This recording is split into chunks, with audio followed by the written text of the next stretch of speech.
Good morning students. आज हम हिंदी पाठ्य पुस्तक वसंत भाग 3 का पाठ 18 टोपी पहनेंगे और समझेंगे। बच्चों, इस पाठ में लेखक सृंजय टोपी के बारे में बताना चाहते हैं। किस प्रकार से एक मादा गौरैया और नर गौरैये के बीच दोस्ती होती है। एक शाम गौरैया मनुष्यों द्वारा पहने जाने वाली रंग बिरंगी पोशाकों की प्रशंसा करती है, किंतु गौरा उसकी बातों से असहमत होते हुए वस्त्रों को हैसियत प्रदर्शन के रूप में देखता है। उसका मानना है कि वस्त्र पहनने से वास्तविक सुंदरता छिप जाती है। वह कहता है कि वस्त्रों के कारण मनुष्य मौसमों के कारण होने वाले परिवर्तन को सहने की क्षमता खो देता है। उसके अनुसार मनुष्य वस्त्रों से सिर्फ लज्जा ही नहीं ढकता, बल्कि मूर्खतापूर्ण हाथों में दस्ताने, पैरों में मोजे एवं सिर पर टोपी भी पहन लेता है।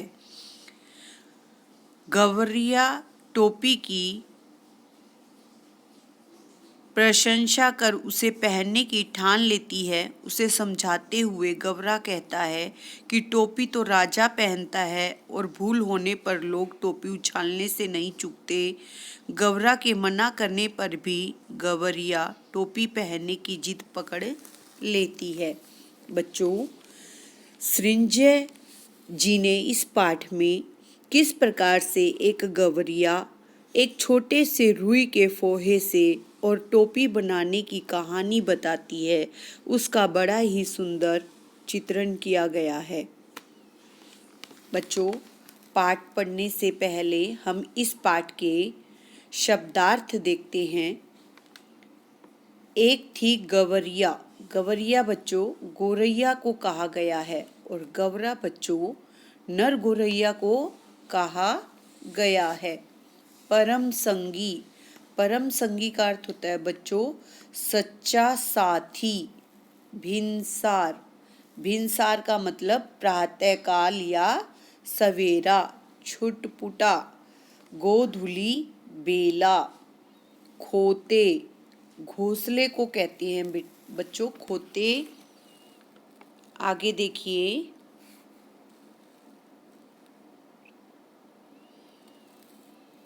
खाक। खाक माने बच्चों मिट्टी या धूल। फबता सुंदर दिखना। लटजीरा चिड़चिड़ा एक प्रकार का पौधा। सुघड़ सुंदर। काया तन या शरीर को कहते हैं। सरापा चोगा या लबादा को कहते हैं बच्चों। मानुष मनुष्य को कहते हैं। आगे देखिए बेटा,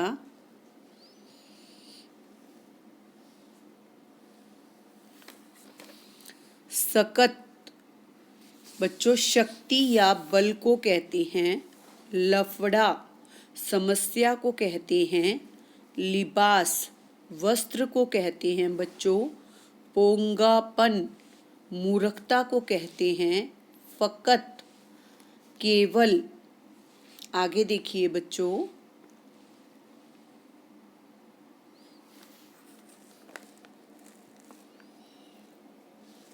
अपन स्वयं को यानी मैं या स्वयं को कहते हैं।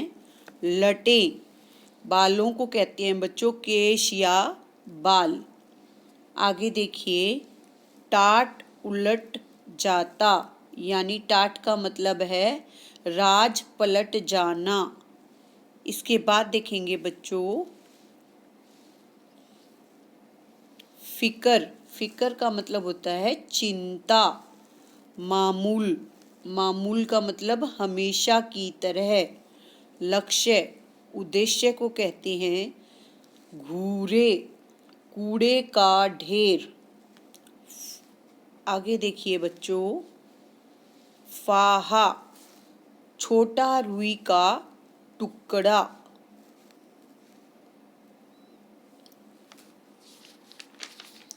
आगे देखिए बच्चों, चिन्हाकर, चौंक कर, जुगाड़। उपाय को कहते हैं उम्दा, बेहतर को कहते हैं बच्चों फाहा। मैंने आपको अभी बताया था छोटा रुई का टुकड़ा। बावरा, पागल या बावला को कहते हैं जिन। जिन का मतलब होता है बच्चों घोड़े की पीठ पर रखी जाने वाली गद्दी को जिन कहा जाता है। क्या कहा जाता है? जिन कहा जाता है। आगे देखिए बच्चों,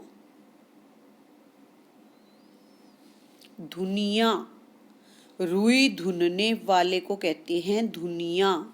मनुहार, मनाना या प्रार्थना करना। मिर्जई, जैकेट या अंगरखे को कहते हैं बच्चों मिर्जई। आगे देखिए, चाम, चाम माने त्वचा। फोकट, फोकट का अर्थ है बच्चों मुफ्त। उज्र, उज्र का मतलब होता है बच्चों आपत्ति करना। उजरत, मजदूरी को कहते हैं बच्चों उजरत। आगे देखिए,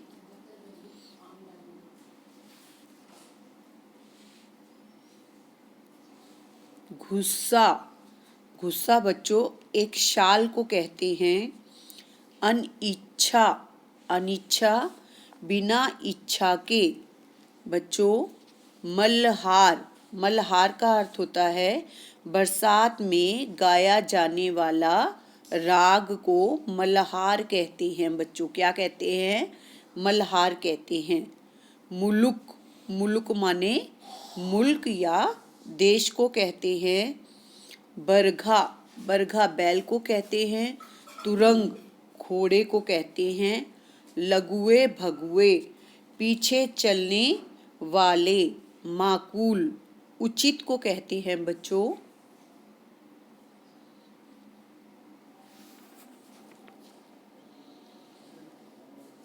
उकसा, उत्तेजित करने को कहते हैं। बुनकर, जुलाहा, जो कपड़ा बुनने वाला होता है उसे कहते हैं जुलाहा। इसरार, आग्रह करना। अगबग, हैरान होना। बागा, बच्चों वस्त्र को कहते हैं बागा। आगे देखिए, मशगूल, व्यस्त होना। साव, मालिक, कारिंदे, कर्मचारीगण को कहते हैं बच्चों। आगे देखिए,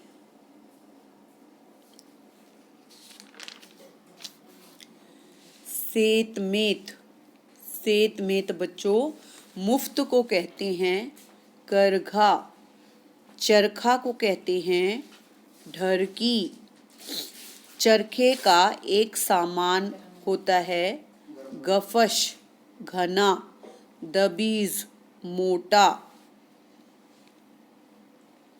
आगे देखिए बच्चों,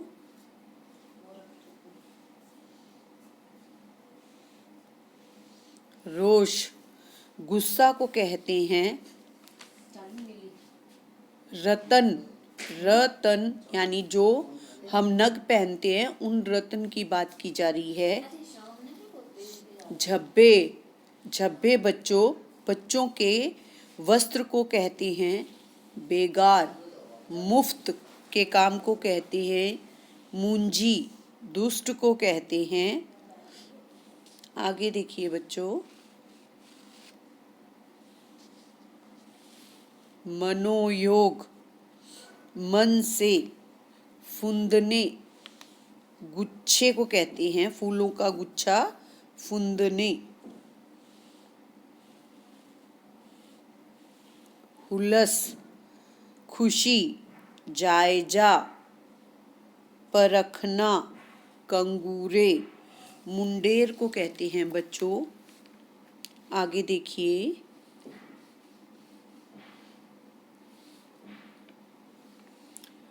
टहलुओं या टहलुआ, बच्चों, नौकर को कहते हैं सेवा करने वाले या घर में काम करने वाले, नौकर को कहते हैं।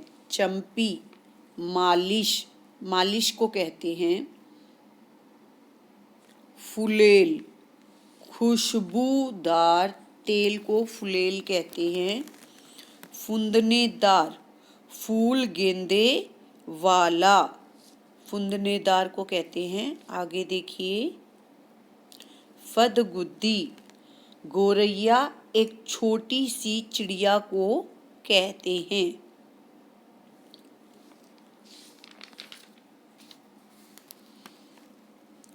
आगे देखिए बच्चों, पखने,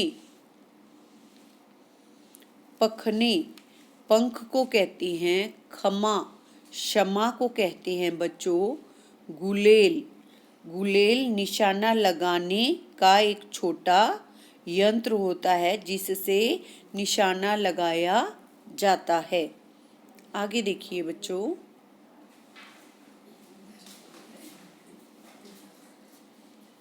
नायाब, नायाब बेशकीमती को कहते हैं। नगीना, सुंदर को कहते हैं। हुनरमंद, कुशल को कहते हैं। मानिंद, मानिंद का मतलब होता है बच्चों जैसा या के अनुरूप। उम्दा, बेहतर। आगे देखिए बेटा,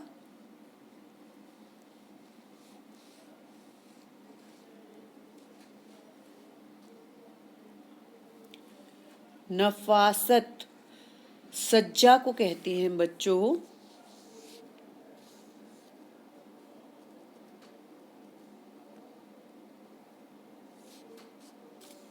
जुरती, जुटना या एकत्र होना। अकबका, घबराना। पाखी, पक्षी को कहते हैं बच्चों। लगान, भूमि का शुल्क होता है। आगे देखिए, लश्करी, सेना को कहते हैं। लवाजिमे, यात्रा में साथ रखने वाले सामान को कहते हैं। तमाम, समूचा को कहते हैं बच्चों। और आखिरी में देखिए, बेपर्दा, बिना पर्दे के। आइए बच्चों, अब हम इस पाठ के सार को समझने का प्रयास करते हैं।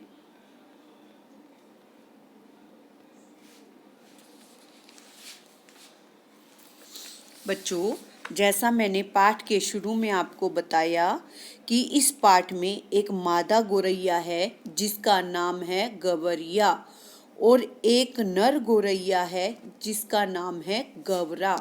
वो दोनों इस पाठ के मुख्य पात्र हैं। आइए तो अब हम पाठ का सार पढ़ते हैं। गवरिया और गवरा में खूब दोस्ती थी।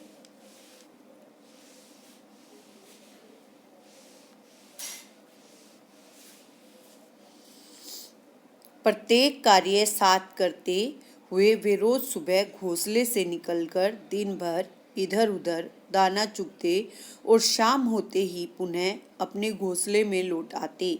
एक शाम गवरिया मनुष्यों द्वारा पहने जाने वाली रंग बिरंगी पोशाक की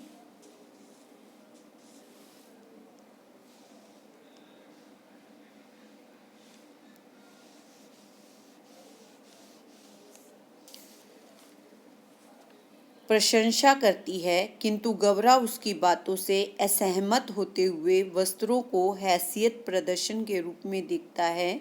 उसका मानना है कि वस्त्र पहनने से वास्तविक सुंदरता छिप जाती है। वह कहता है कि वस्त्रों के कारण मनुष्य मौसमों के में होने वाले परिवर्तन को सहन करने की क्षमता खो देता है। उसके अनुसार मनुष्य वस्त्रों से सिर्फ लज्जा ही नहीं ढकता, बल्कि मूर्खतापूर्ण हाथों में दस्ताने, पैरों में मोजे एवं सिर पर टोपी भी पहन लेता है।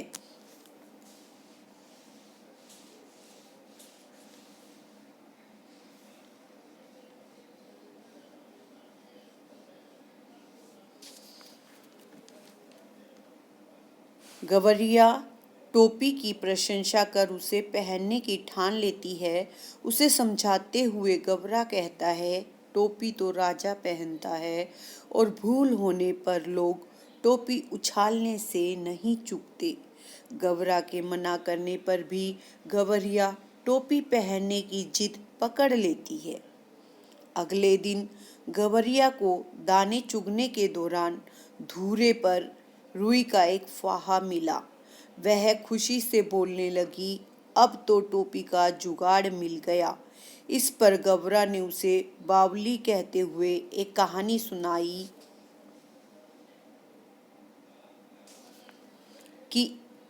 कि ऐसे ही किसी बावरे को एक दिन एक चाबुक मिल गया था और वह घोड़ा पाने की चाह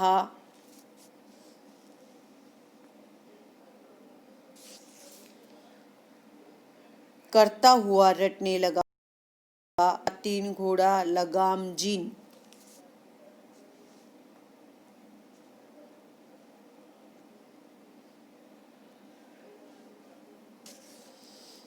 गवरिया रुई का फाहा लेकर दुनिया के पास गई।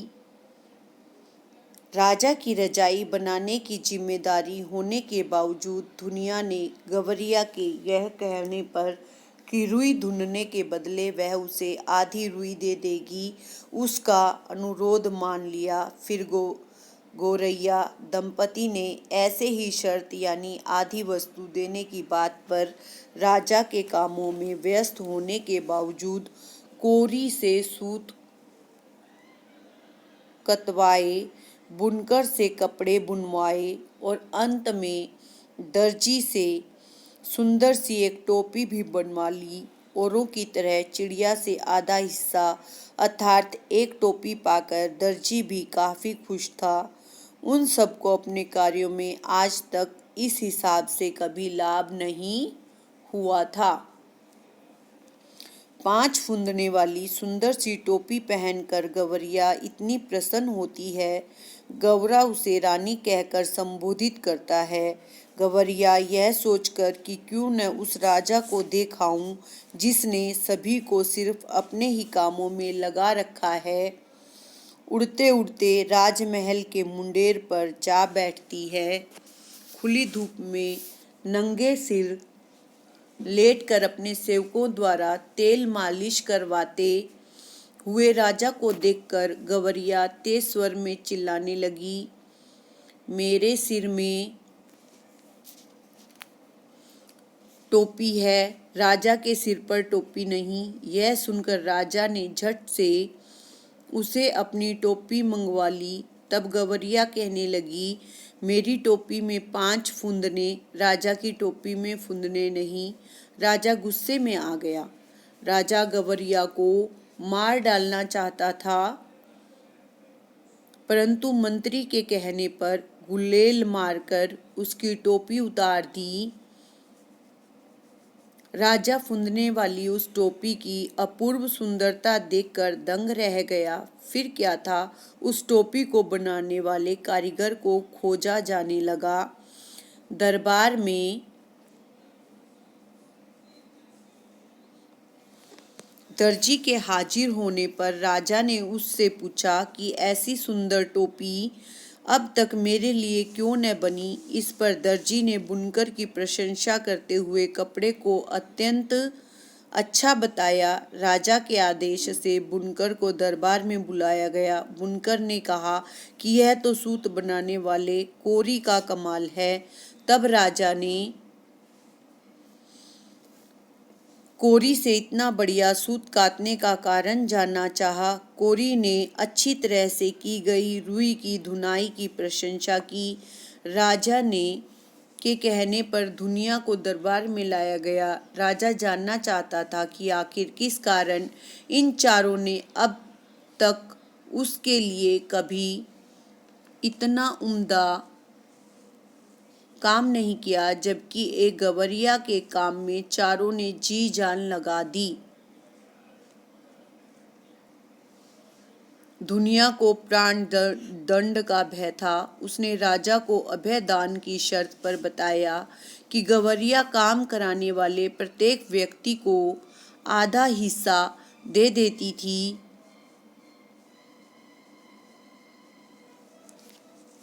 इसी कारण सब ने उसके काम को पूरे मनोयोग से किया और टोपी उम्दा बन गई।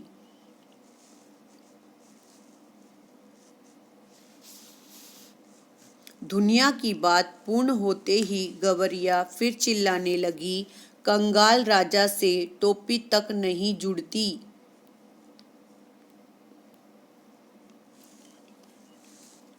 उसने मेरी टोपी छीन ली है। राजा यह सोचकर हैरान था कि इस पक्षी को हमारे खाली खजाने के बारे में कैसे जानकारी हुई। दुनिया एवं गवरिया की कही बातें राजा के कानों में गूंज रही थी। इस तमाशे को देखने के लिए लोगों की भीड़ जमा हो गई थी। राजा खुद को बेपर्दा होता देख घबरा रहा था। उसका आदेश पाकर सैनिकों ने गवरिया की ओर टोपी उछाल दी। टोपी पाकर गवरिया फिर चिल्लाने लगी, राजा डरपोक है, उसने डर कर मेरी टोपी लौटा दी। राजा ने गवरिया को मुंहफट कहकर अपनी टोपी कसकर पकड़ ली। बच्चों, पाठ के माध्यम से हमने जाना किस प्रकार से हम कर्मचारियों को उनका उचित वेतन देकर, उनको सही पारिश्रमिक देकर उनसे अच्छे प्रकार से काम ले सकते हैं। यह हमने इस पाठ के माध्यम से जाना और समझा। धन्यवाद।